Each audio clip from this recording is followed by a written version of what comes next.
This is called Shira the Sheep Loses Her Way. The author is Minucha Fuchs. The author writes the words. Good job. Moshe loved to go out with Mommy, but Mommy didn't like taking him with her. Do you know why? Because Moshe did not like to hold Mommy's hand. Moshe, Mommy would say, the street is very dangerous. Very important that when you cross the street, you hold the hand of your mommy or daddy or a grown-up, right? Mommy was afraid Moshe would go into the street without paying attention. She worried that he might get hurt or lost. If you don't hold my hand, I cannot take you with me, she told him.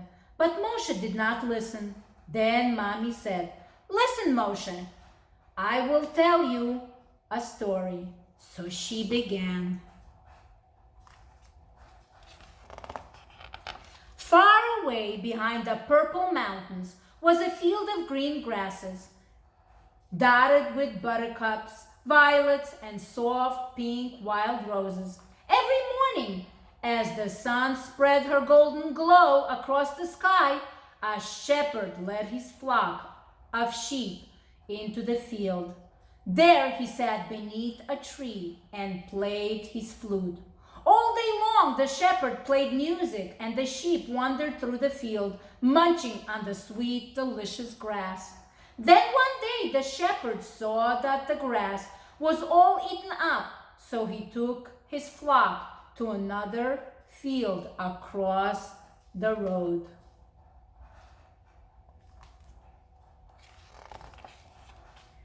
The sheep followed the shepherd in a nice straight line. At the edge of the road, they stopped and waited. Then the shepherd raised his stop sign, and all the cars and buses stood still, patiently waiting as the sheep crossed carefully.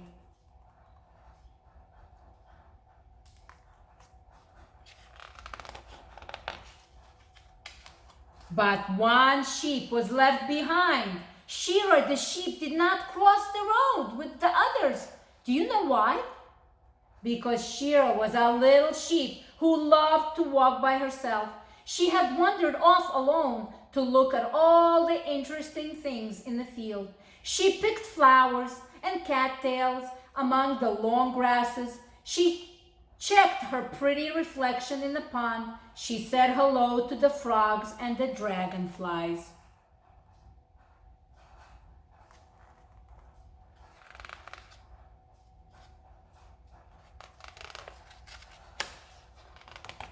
So while all the sheep were on their way to the new field, Shira was strolling along, daydreaming, making flower chains, and humming a happy tune. Soon she came to the edge of the road. She could see some sheep far away in the field on the other side, but she could not go and join them. Too many cars and buses were whizzing by, and she was afraid. I'll just have to find some other way to cross, thought Shira, and she began to look for an idea. Waving at her from a tulip leaf was a smiling ladybug. Can you play with me? Asked the ladybug. But I've lost my family, said Shira. Just play one game with me and I'll help you look for your family, said the ladybug. Okay, I like games, said Shira, and she felt much better. She also forgot her problem. Do you remember what her problem was? She was lost. She couldn't join her flock of sheep.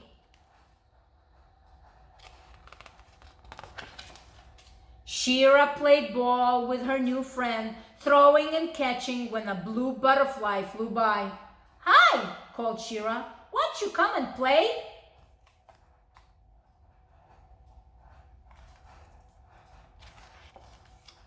The butterfly had a long jump rope, and he was glad to have someone to play with. Can you jump rope? He asked. We can, cried Shira and the ladybug. Shira had the first turn to jump and had lots of fun leaping as high as she could.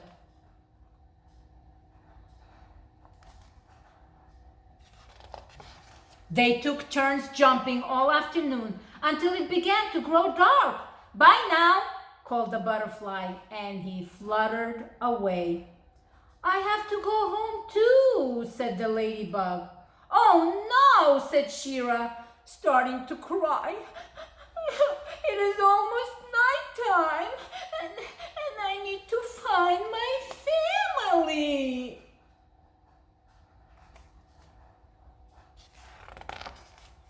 She suddenly felt very lonely. "I'll be all alone. Where is my mommy? Where is my daddy? Where are my brothers and sisters?" Her friends turned back.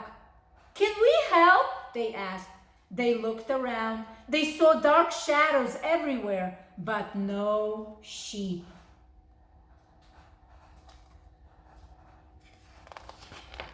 "Would you like to come and stay with us?" offered the ladybug. No, I want my mommy." "Wait here and I'll fly over the road," said Butterfly. "Maybe I'll see them." The blue butterfly pulled out his telescope and flew over the road. He looked this way and that way, but only saw cars and trucks. There was not sheep. "I'm sorry," he said to poor Shira when he returned. "I don't see your family anywhere. But you're welcome to stay with us for as long as you would like."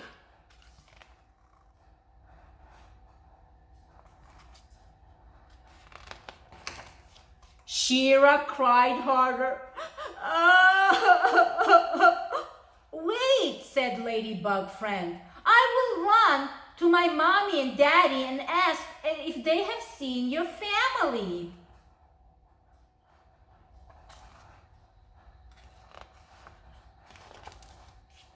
But the ladybug had not seen any sheep that day. "Please tell your friend to come and stay with us," said the mommy ladybug.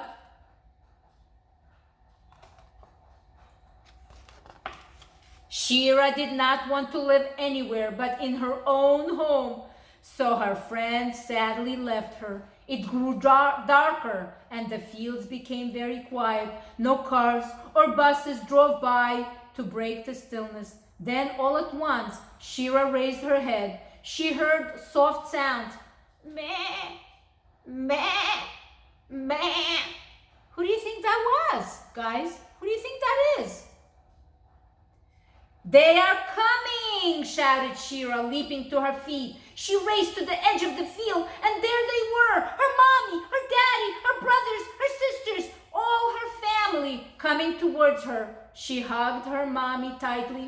"Oh, mommy," she cried, "I missed you so much." And so Shira did sleep in her own home that night. "They must have been very happy to have found her," said Moshe to his mother. "Why did she ever wander off on her own?"